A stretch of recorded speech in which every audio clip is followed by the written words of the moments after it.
right. Can everyone hear me, I guess, even on the background, which is cool.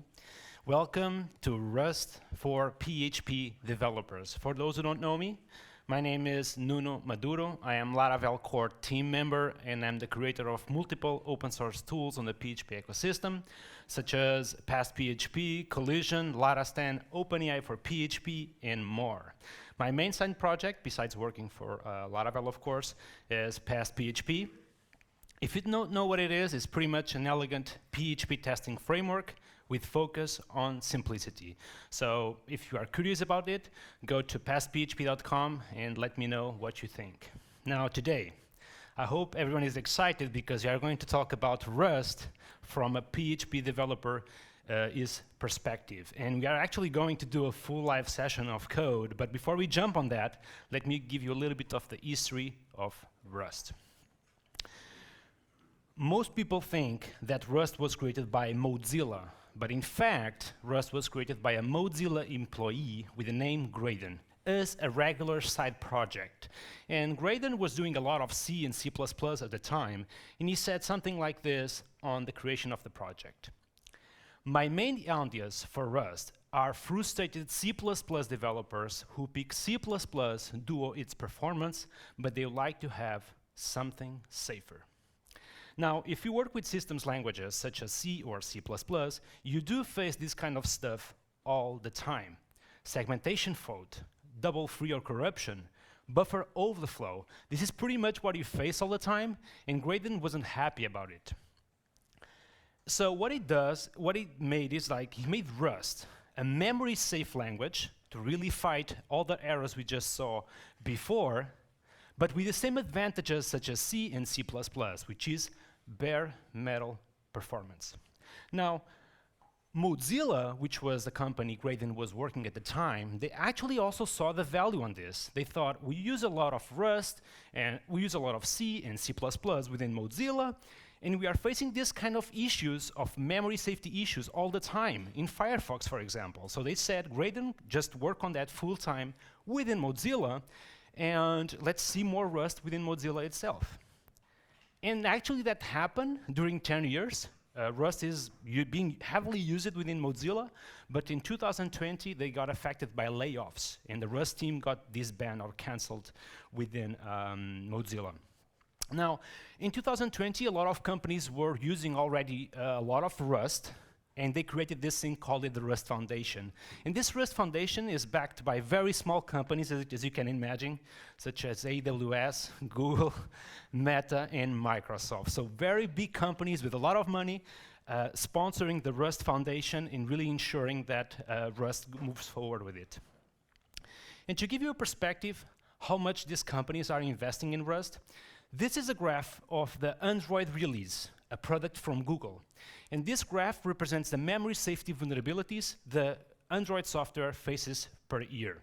And we can see that in 2019, the Android project faced more than 200 memory safety vulnerabilities. And 4 years after, which is the time graph here on the bottom, we can see that the Android software has now less than 100 memory safety vulnerabilities. So guess what changed during that 4 years time cap? Well, they're actually starting to implement more Rust within the Android software, and now they actually have the same amount of Rust and C code within the Android product.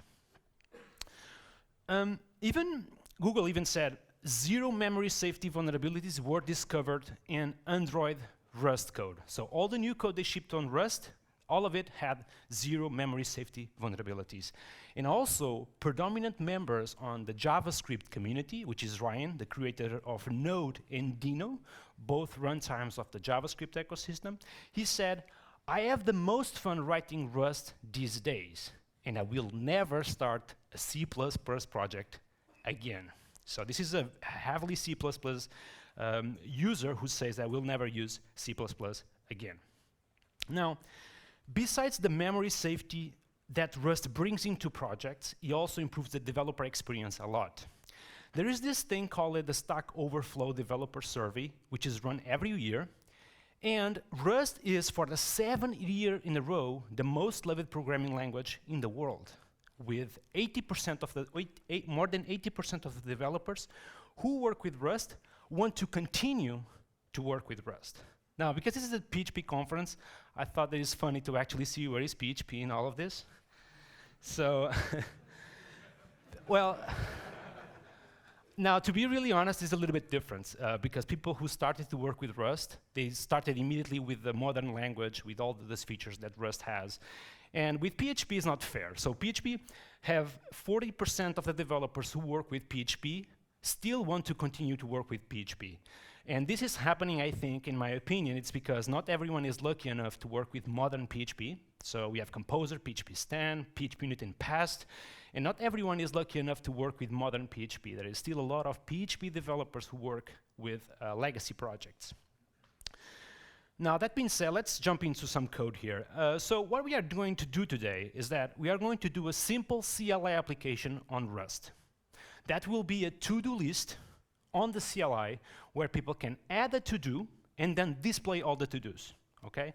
So a very simple, regular Rust application, and I'm gonna demo this showing you some equivalents in PHP so everyone can get familiar and get started with this. All right, I'm going to jump here into my terminal and my Sublime Text, which is my editor of choice. Then I have this to-do backup in case things goes off rails, okay? Hopefully no. So the first thing we are going to do is install Rust on my machine. Just be mindful that installing Rust on my machine works in the same way that installing Rust on Ubuntu or a Windows operating system. And what you have to do is really type this command, this script called rust up. Okay, and I can download it with the curl, for example, and run it. And what rustup does, it's mainly installing two binaries on my machine. One is rustc, and the other one is cargo. Okay, so we are going to get those two tools, rustc and cargo, once I run this script. Once it's run, we get access to cargo. And cargo, to give you the equivalent on PHP, is pretty much the composer of Rust. With this, we can add dependencies, remove dependencies, and even start a new project. So this is the first tool we get. After cargo, we also get something called rustc. And rustc is pretty much the equivalent of the PHP binary. In the sense that with rustc, you actually compile code that you can run afterwards. And with PHP, you interpret and run code. So they are the equivalent, but in different languages. Now, again, with cargo, you can add dependencies, remove dependencies, but also start a new project. You can do the similar thing with Composer, create project. So let's do that. I'm going to type cargo init to do. Now, one thing to keep in mind here is that if I just do it like this, I'm going to create a new binary application. However, if I pass the option --lib, I'm going to create a new package, like a library, basically, to others can use. In this case, I'm going to remove the --lib, and I'm going to simply type cargo init to do. And this, as the feedback of the terminal is telling me, we are creating a binary application. Now, let's take a look about the file structure here. So I'm going to open this to-do on my left, and I'm going to open this file with the name cargo.toml file.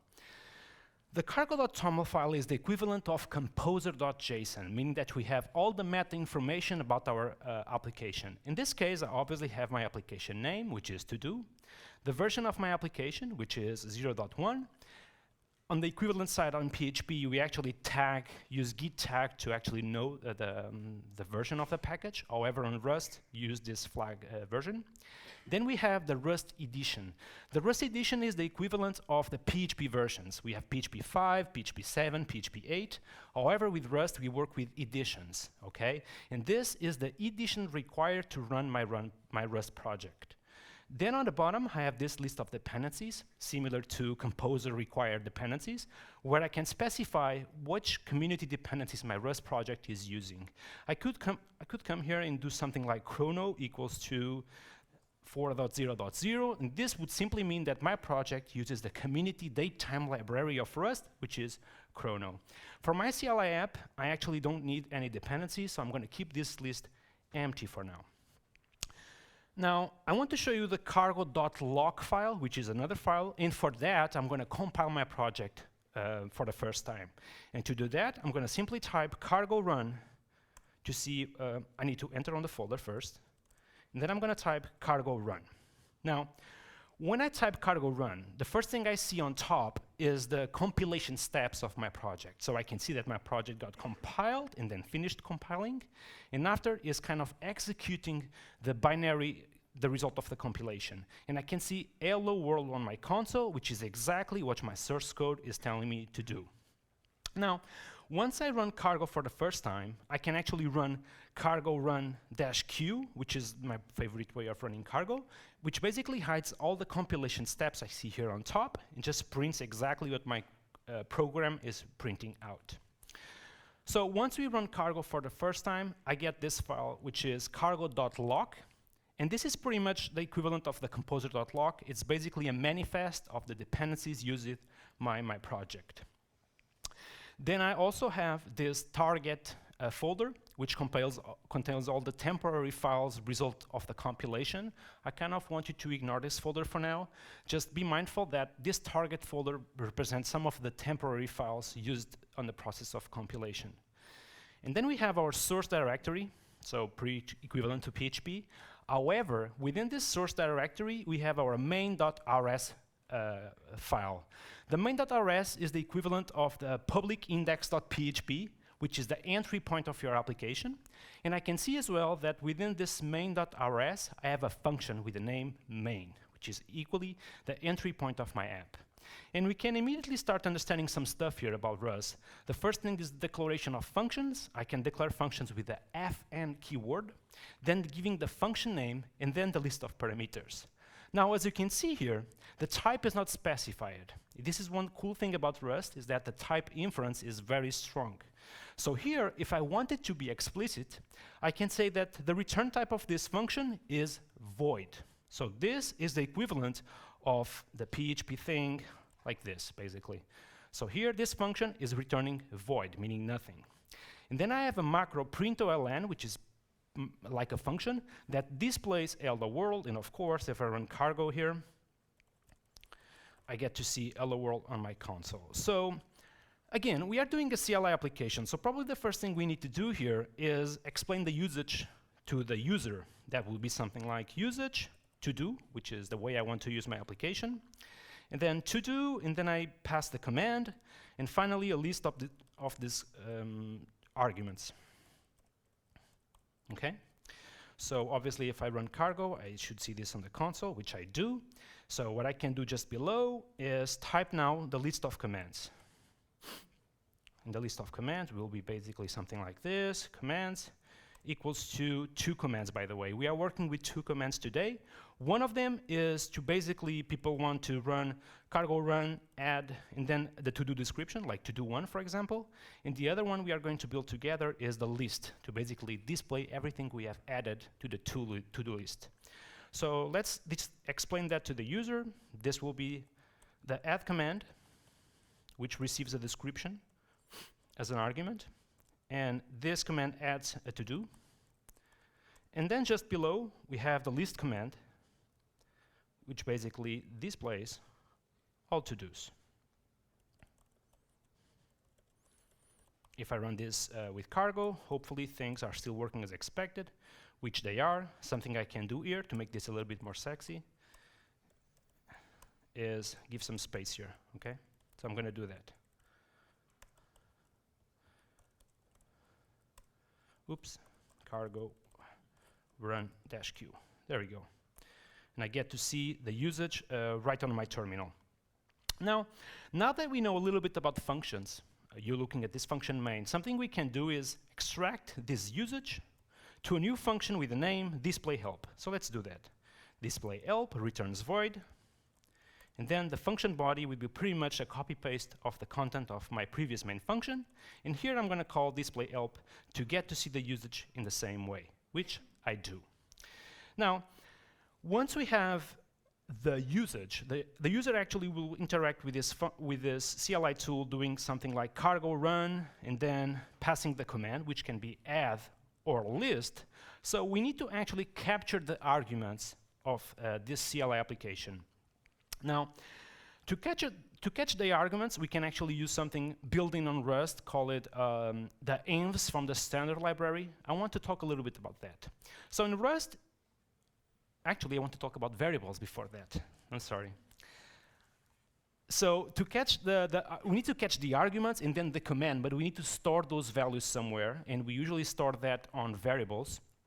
And let's talk a little bit about variables on Rust before we actually talk about the standard library. So variables on Rust are not actually variables, meaning that they don't change the value. They are immutable by default. This is a little bit different from PHP, as variables can change. They are actually variables. So on Rust, when I type something like, I'm going to just do this on the main.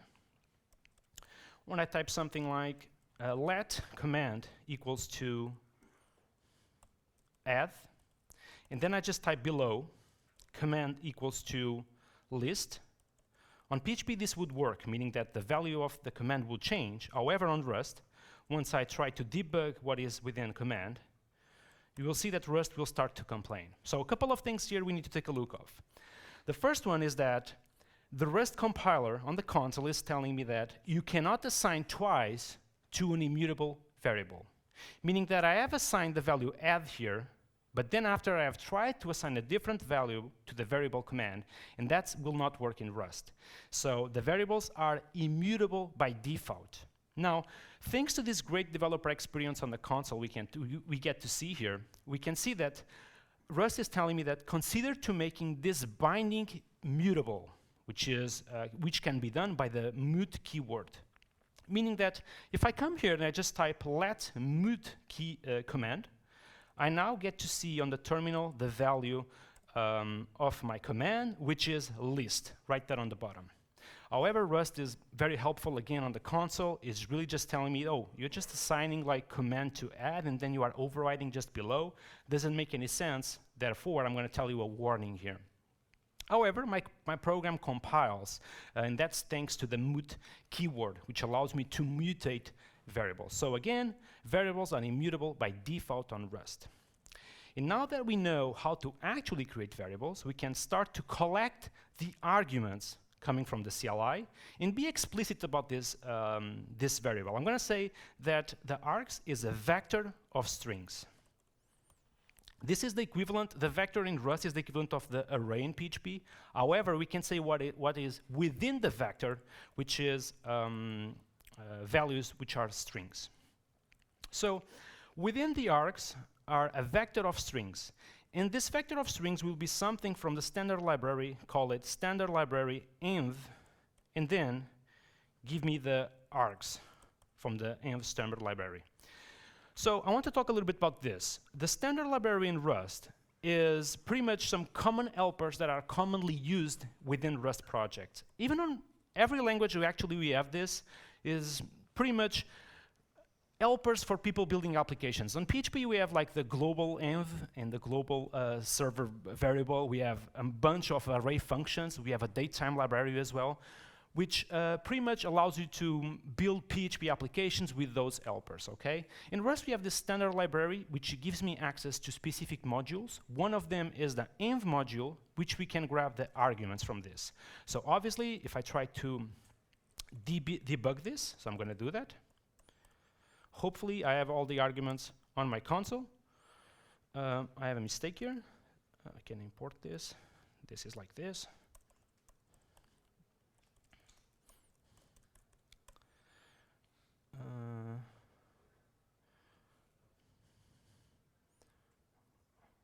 What?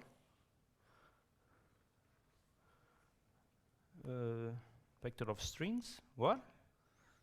How to do this? What the fuck? What the hell is happening? Give me a sec. That's why I've created to-do, huh? Oh, I need to call the collect, of course. I'm sorry about this, guys. That's why you have the backup, huh? Just in case.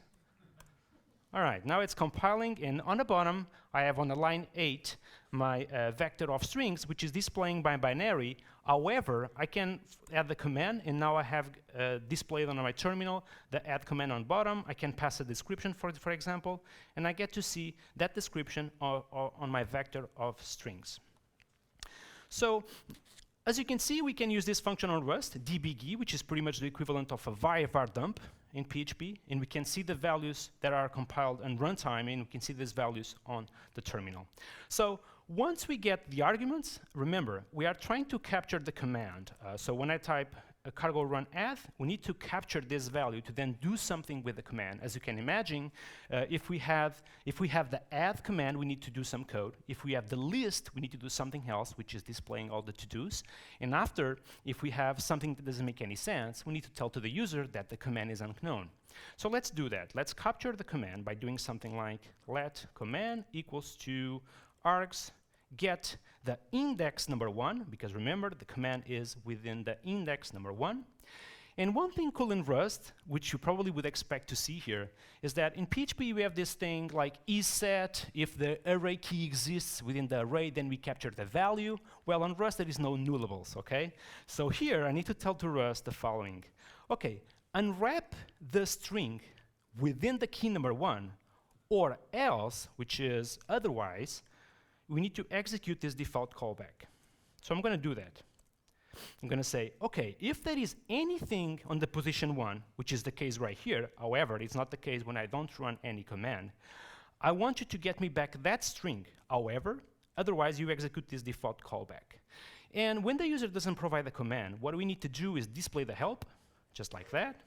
And then we need to exit the program with feedback, with the exit code. I'm going to do that using the process module from Rust, again, an helper. And I'm going to exit with the static code, with the status code 0. And I need to import this module right here on top. So standard library, process. Okay, so let's see how this is going. Let's debug here as well the command to see if we can capture the add or the list. So I'm going to cargo run -q, and I get to see the help, meaning that we are entering on this default callback. The key number 1 does not exist. However, if I run cargo run -q add, I get to see the add on the console, and I get to see a list. Now, one cool thing, and you probably get this same feeling with PHP standard level max, is that if the program is compiling, meaning it's kind of working as expected. And that's a very cool feeling with working with compiler languages such as Rust, is the feeling that if it's compiling, it's kind of working, unless you make a typo somewhere, which is a very good feeling when working with Rust.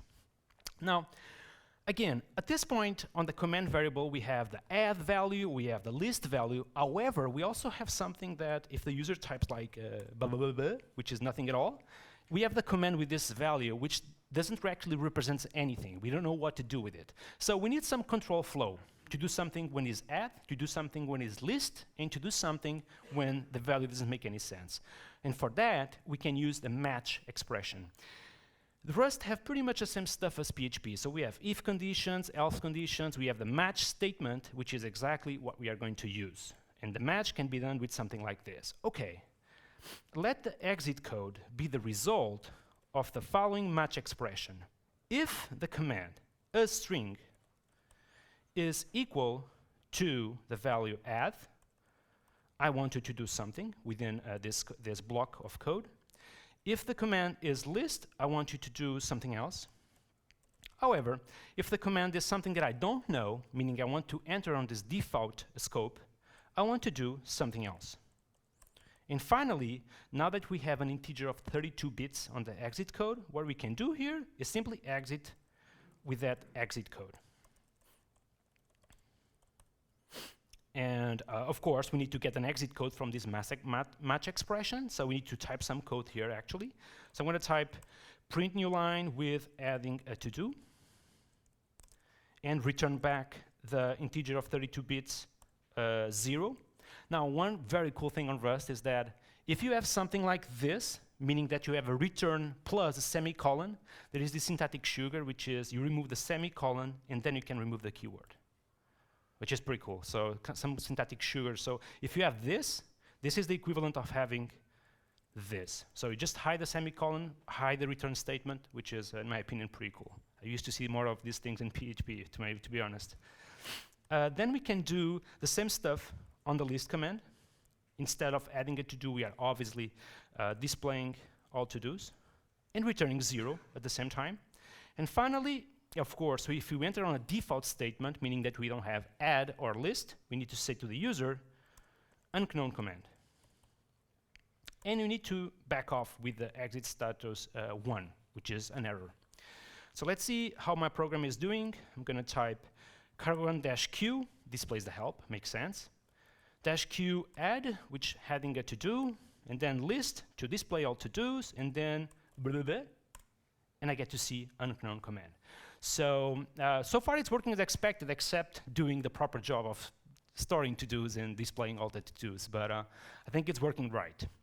Before we actually talk a little bit about the concrete code that will store those to-dos in the persistent layer, let's actually refactor this a little bit, because at this point my main file have 42 lines, and for the same reason you don't store your code on the index.php, you probably organize your code on PHP and within folders, within classes.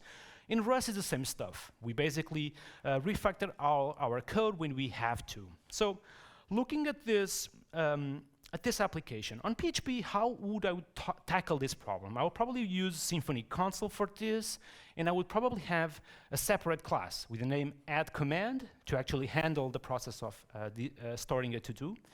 And then I would add a list command to actually display all the to-dos on my terminal.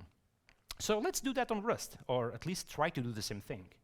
So what I'm going to do here is that on my source directory, I'm going to create a new file. That file will have the name commands.rs function. On this file, I'm going to store the code of my add command, and I'm going to store just below the code of my list command. Again, we don't have classes on Rust, but we have something that they say it's not similar, but it's kind of it is. So we can do kind of the same thing with something called a struct. So here I'm going to create something called struct add command. And within this struct, I can have properties similar to classes on PHP. So here I could have something like name equals to a string, and then I could have, for example, an age equals to an integer of 32 bits. There's a lot of data types on Rust, like integer of 32 bits, unsigned integers, which are positive integers. However, today we are going not to talk about that too much. So I want to my add command did not have any properties for now.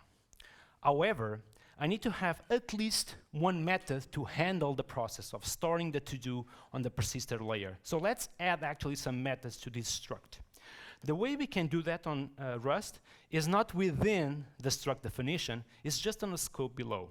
So what I can do here is something like implement add command, and then I'm going to put all the methods within this implement add command scope.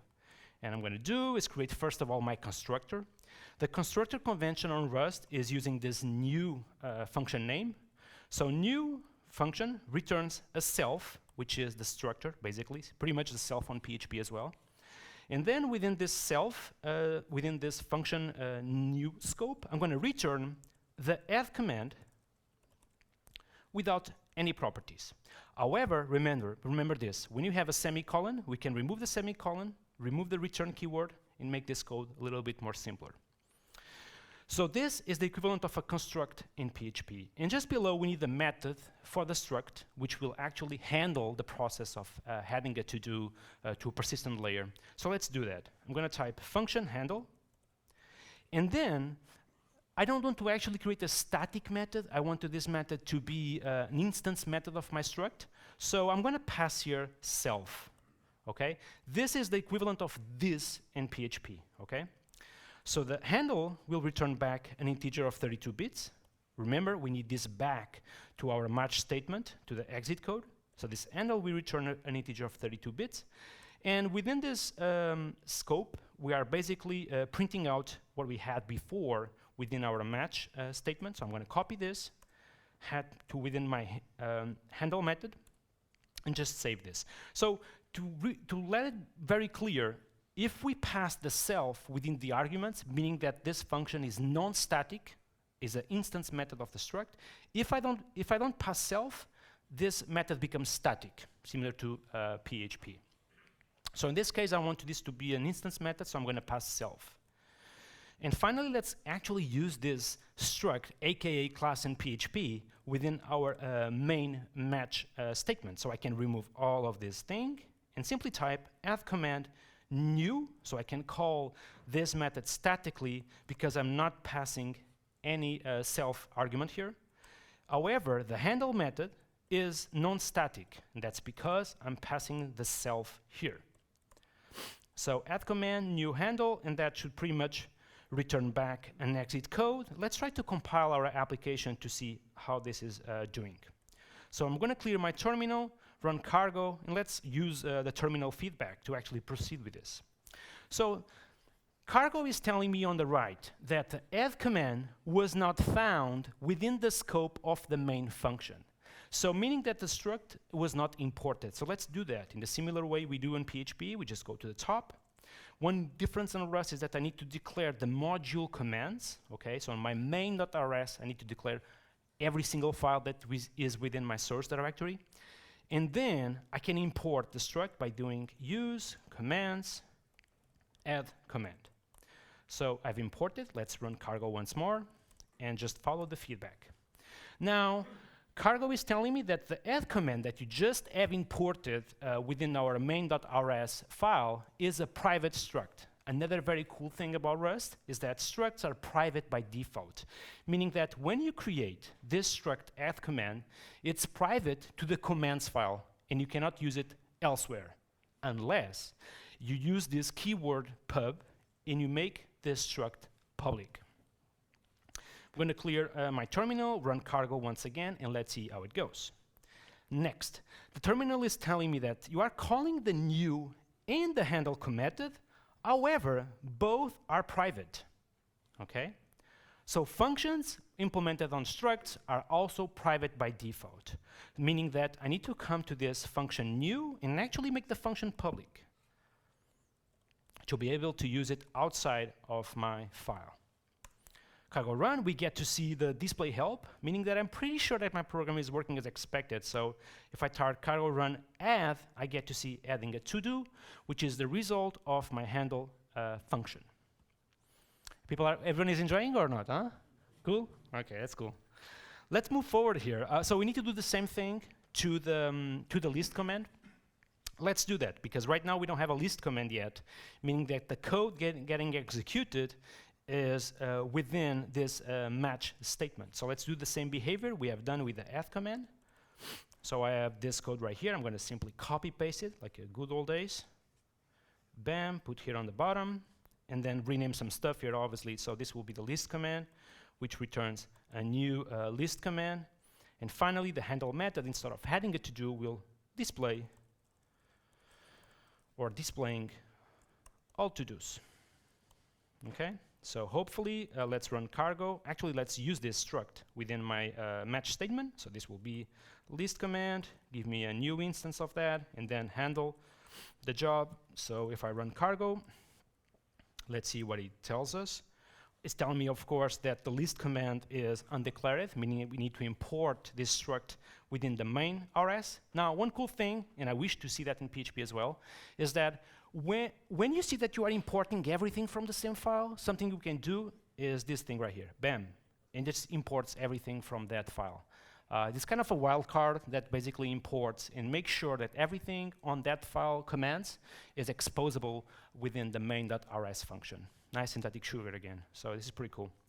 I'm going to clear my terminal, run cargo. I get to see adding a to-do, so I'm kind of sure that the list is also working as expected. Again, when Rust compiles, unless you have made like to-do in English, which is difficult with Go Copilot these days, meaning that your program is kind of working as expected. All right, cool.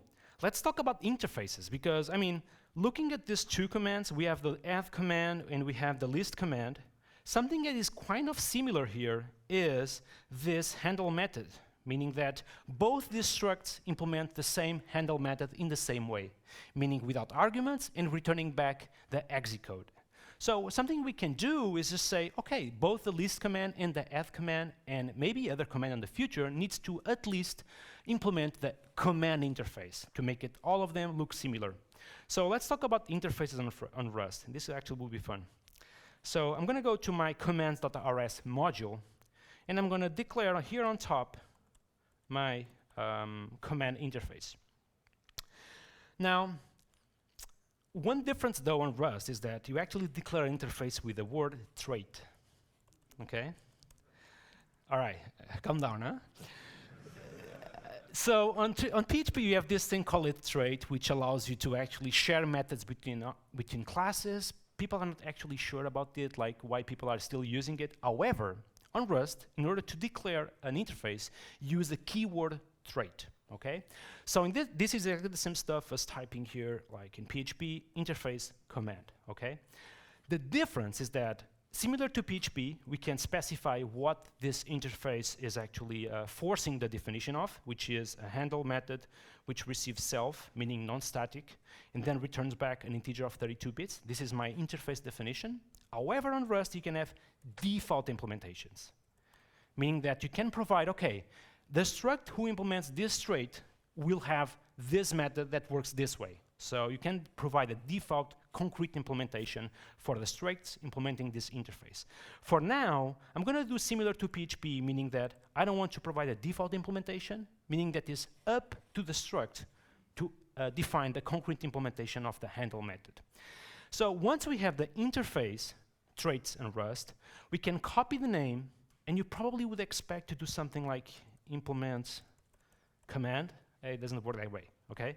So I'm going to remove it here, and I'm going to go just on the bottom of the implement add command. I'm going to say the following.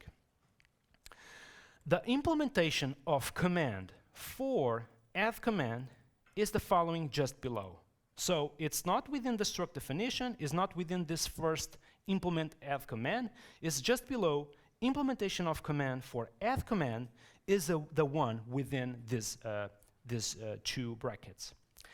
And then we need to put all the methods defined by that interface within that scope definition. So I'm going to copy this function handle, all of it. I'm going to remove it here from the methods without any interface, and I'm going to copy it just below, right here. Okay?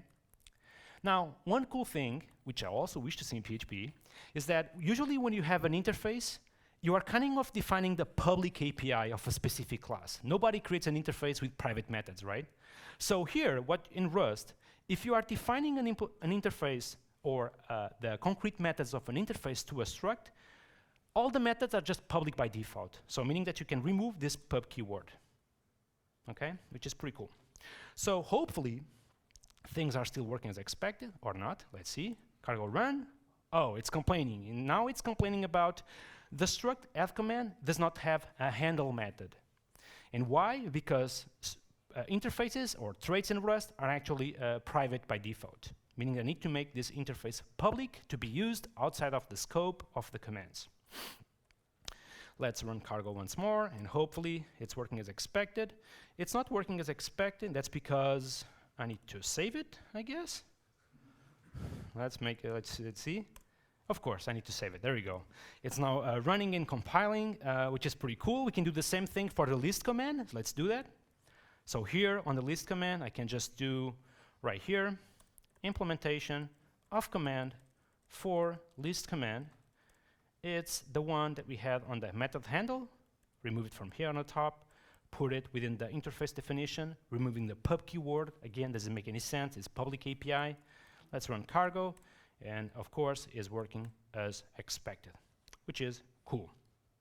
Okay, we got to see variables, functions, interfaces, structs, data types, all this craziness. Let's actually start coding the code responsible to persist the to-do and then display all the to-dos. And I wanted to be mindful of, you really just need to do Rust, you really just need to know these concepts of cargo, how to run cargo, how to install it, and then how to create structs. This is not the only thing that you actually need to do, okay? When it's come to really concrete and complicated code, Go Copilot will basically do everything for you, okay? So do not memorize everything I'm about to show you, okay? So the have command, which is right here, we want to actually start to persisting these to-dos, okay? So to persist a to-do, the first thing we need to do is grab the description of that to-do, right? People are going to run this command on the following way. Cargo run, add my to-do description 1, for example. So need to provide this description of the to-do. So the first thing we need to do is grab the arguments, and I can do that typing let args. Actually, no. I need to provide those arguments on the arguments, because remember, we have already the arguments in our main function right here. So we need to provide this thing to the add command struct. And the way I'm going to do that is actually by declaring a new property of my struct. This struct will have a property with the name args, which is a vector of strings. And then on my constructor, which is the new, I'm going to actually give to my struct those arguments. So this will be equally a vector of strings. And finally, I need to pass this argument into the property of my struct. So I'm going to do something like this. Now, again, some syntactic sugar of Rust is that if the property name is equal to the given argument, you can simply do this. Bam. And it's exactly the same thing, okay? So having this or this is equivalent. So I can just remove this and give to my add command the arguments, and let's debug those self args. So self, again, is the equivalent of this. Let's debug those args to see if we have something on our handle method. Okay, Rust is complaining, is telling me the following. When you create a new instance of add command, and that's done on the main.rs function, which is right here, you are not providing a vector of strings, meaning that we are missing the arguments argument. So let's do that. Provide here, there we go, and run cargo. And we now have the list of arguments within our command handle method, meaning that we can grab the description of the to-do. So the description, I can see that if I type my to-do 1, I get to see that on the index number 2 of my vector. So we need to type something like this. Let description equals to self args get the index number 2. Now remember, a description may or may not be there, because if the user provides cargo run add without the description, we may not actually have an index number 2, meaning that at this point we don't have null, we have instead a description option, which we could unwrap or else, as we have seen on the main function. However, this time I'm going to do something different. What I'm going to do is just say this. If you have some description, and that may come from the description option. I'm going to make this a little bit bigger so everyone can follow. There you go. If you have some description coming from the description option, I want to execute this code right here. And for that, I'm going to simply debug the description itself and then return back probably 0, because we are going to add the to-do. Otherwise, I want to say to the user that description is required, and return back the exit status code number 1. Okay, so let's recap. We are grabbing the description, which is an option, may or may not be there on the index number 2. Then, if we have a description, we are going to output that description, or else, of course, saying to the user, description is required. So I'm going to clear my terminal here, make this a little bit bigger, and I'm going to type cargo run add without any description at all. And it's telling me description is required, and I get to see this red thing, meaning that the exit code was 1. And if I type cargo run add to do 1, I get to see exactly that on my terminal, meaning that I'm entering on this if statement right here. Now, at this point, we have a description, which is a string, and we can store it somewhere on my computer. So what I'm going to do to follow a very naive implementation is that within my root directory, I'm going to create a file with the name storage.txt. Okay, so within this file, we are going to put all the to-dos people are using our CLI tool. So then what I can do is use a module from Rust called file system. So here on the top, I'm going to scroll here. I'm going to import a module from Rust from the standard library. Again, very common. All languages have something like this. And I'm going to import the file system module from Rust. Then just below, what I'm going to do is, and again, you no need to memorize all of this, is type something like this.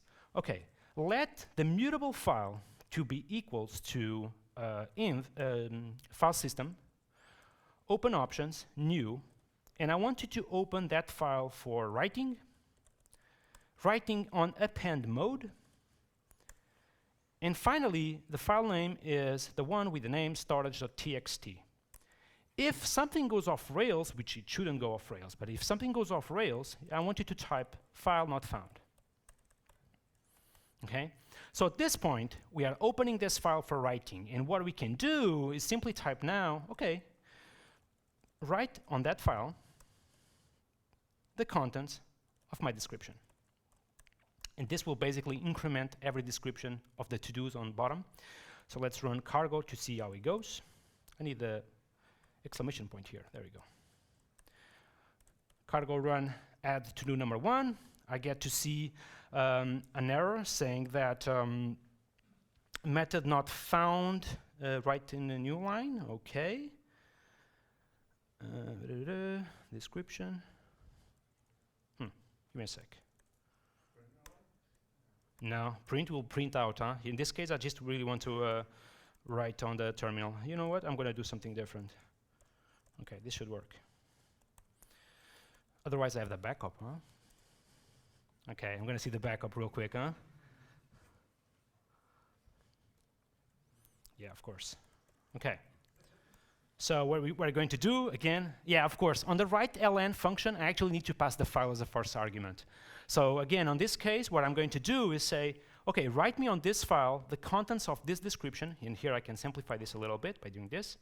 Write the contents of this description. However, if something goes off rails, we can expect the file to not be writable, okay? Once I do this, I can give feedback to my user, so printing, and a new line, so now to the console, to-do added. Let's run this on cargo to see how it goes. So again, without anything, it will complain, oh, it's actually still not compiling. And this is because in order to use this function with the name write ln, I actually need to import this on top. So let's do that. Clear my terminal, run cargo again without a description. I'm supposed to enter on the else condition just below, and I am, so description is required. However, if I type cargo to do add, and then to do number 1, for example, I get to see to do added, and that it's pretty much sure on my, not this one, there we go, to do number 1. And if I do this with, for example, to do number 2, I get to see that as well on my file, which I think is pretty cool. Okay, so now that we are able to add to-dos to this file, the last step is really displaying all the to-dos when we are typing cargo run list. So the way we can do that is simply by modifying the code of the handle method within the list command. And that can be done very simple by doing something like this.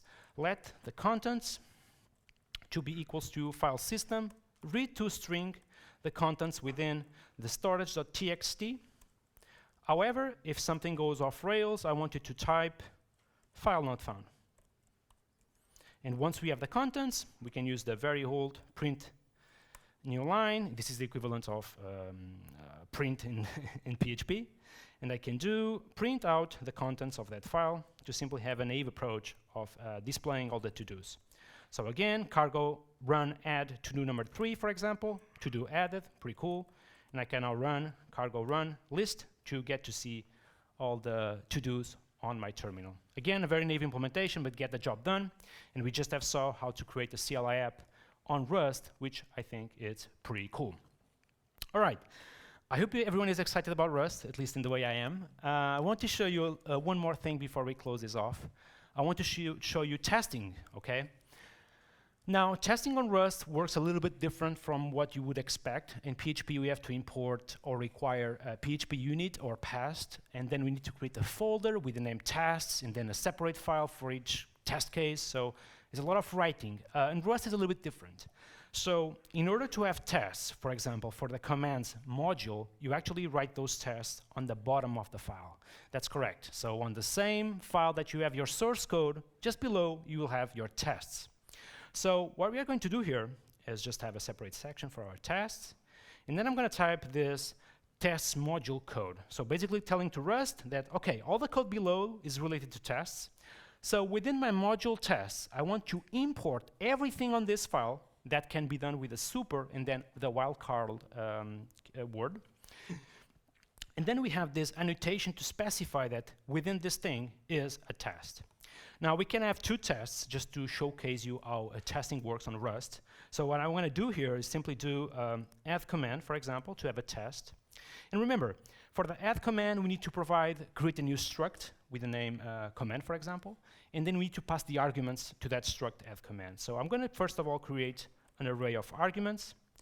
That will be a vector that contains within the binary on the first position, remember? So this will be a to-do to string. Then we have the command name, which is add to string as well.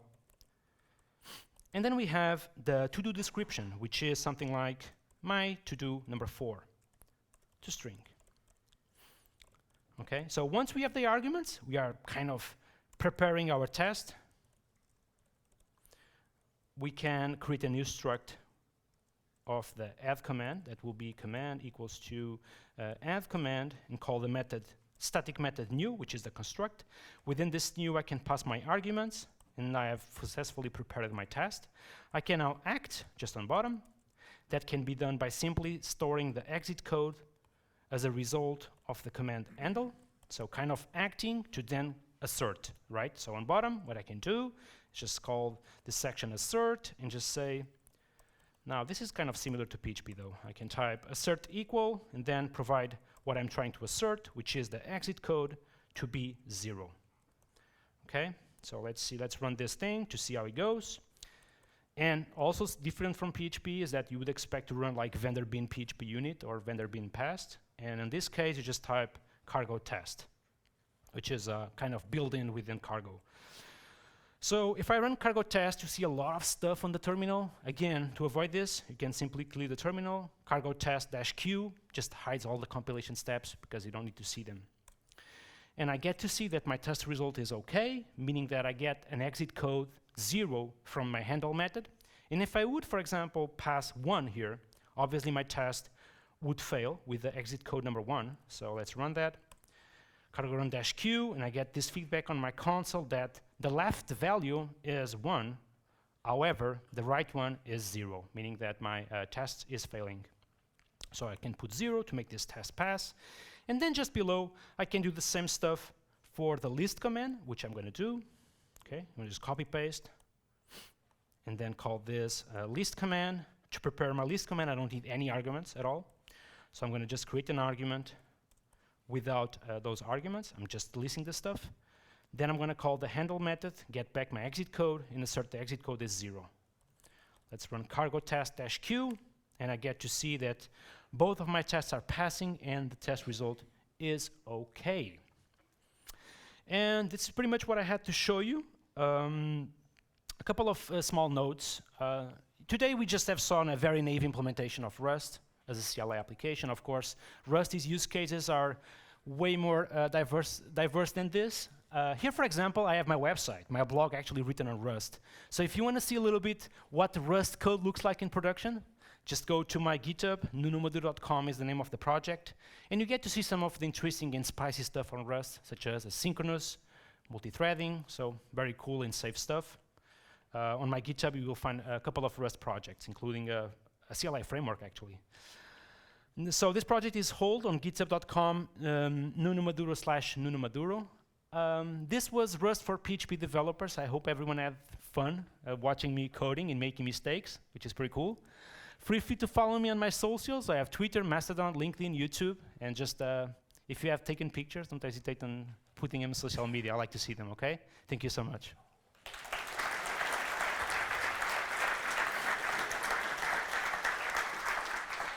Yeah, thank you, Nuno. This was really fascinating. Thank Does you. anyone any questions?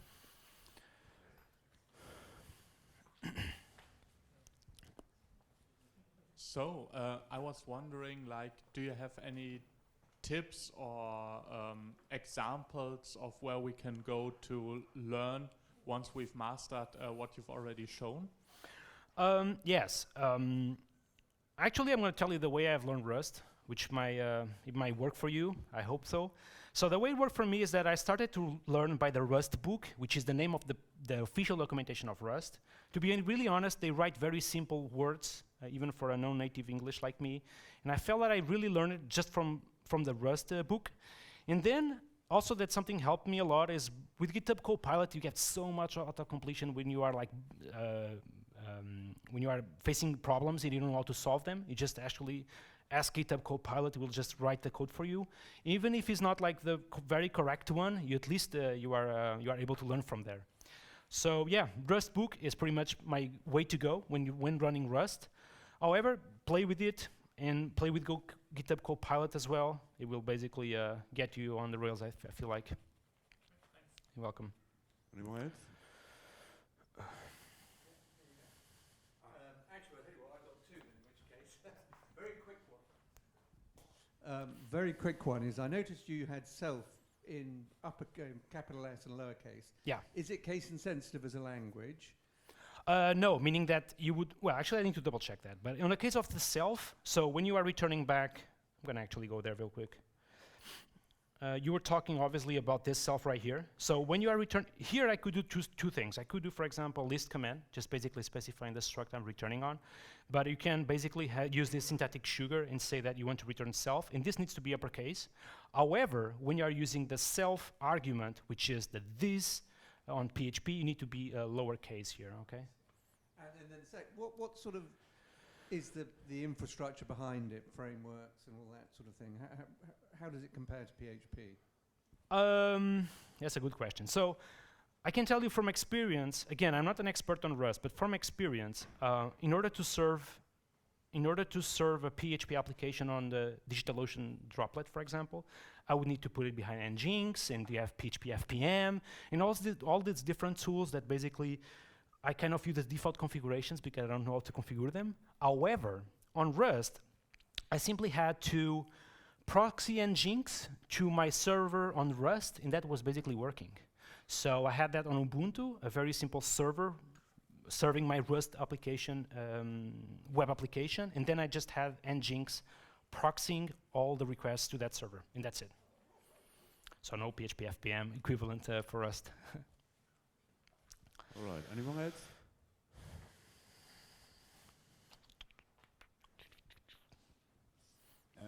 I think I saw you tweet once that you were looking and experimenting with other languages to find some new ideas for PHP and for your packages and stuff. Yeah. So I was wondering if there are some things you found in Rust that you want to implement. Yeah, actually, good, excellent question, by the way. So something I have actually ported to Laravel itself. So on Laravel, we have this PHP code where you can actually var dump values. So you can use something like dd value and then have the console outputting the string value. So something we didn't have, and you can find it on Rust. I don't know if you have noticed, but when I was executing my Rust code, you get to see this, where is it? Well, you get to see next to the debug value, the origin of the dd, basically, you know? So when you're using on Rust something like this function, like dbg, and then you put actually the command inside. On Rust, you see the value of the command and also the origin of the value, the file where it's coming from. On PHP, we didn't have that, at least on Laravel DD. So now we actually have ported this thing, and when you var dump some value with the dd function on PHP, you get to see also the file on the console. So that's something I actually was able to port to PHP, which is pretty cool. All right, the last question before was cake time. See? Thank you, that was very good demo. I have a question about the add command where you used if-else statement. And I was wondering, could you use unwrap or else like you used in main.rs? A good question, yes. I could use the unwrap or else. However, on that case, I want to showcase a little bit about the if syntactic sugar here, which is, okay, if you have something, create a variable with it. That's why I've kind of showcased it this way. So you always get back an option when you are using something that may or may not be null. So in that case, you can do something like this, which is creating a variable out of an if condition. However, you could also do, as you have mentioned, unwrap or else, which is more like, okay, unwrap the string, otherwise execute me this default callback. So I wanted to showcase both, that's why I've done it differently. Good question. Thank you, Nuno. And thank you. Let's have another round of applause. Thank you.